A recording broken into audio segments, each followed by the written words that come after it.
রাশিয়ার president Vladimir Putin ও উত্তর কোরিয়ার সর্বোচ্চ নেতা কিম জং উনের করমর্দনের বিশাল ছবি দর্শকদের অভ্যর্থনা জানাচ্ছে। সাজানো হয়েছে ১০০রও বেশি ছবি ও শিল্পকর্ম।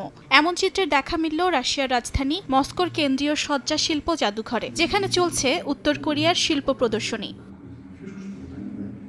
উত্তর কোরিয়ার শিল্প প্রদর্শনীতে বিশেষভাবে জায়গা পেয়েছে যুদ্ধচিত্র, যেখানে কুর্স্ক অভিযানে ইউক্রেনীয় বাহিনীর বিরুদ্ধে উত্তর কোরীয় সেনাদের লড়াইকে বিজয়ের স্মারক হিসেবে তুলে ধরা হয়। পাশাপাশি মিসাইল উৎক্ষেপণ, ফসল ঘরে তোলা কৃষক কিংবা সুখী পরিবার সবই রয়েছে প্রদর্শনীতে।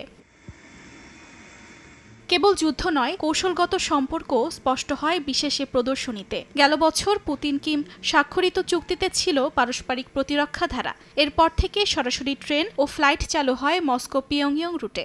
এমনকি রুশ পর্যটকদের জন্য উত্তর কোরিয়ার সমুদ্র তীরবর্তী রিসোর্টও প্রচারে এসেছে।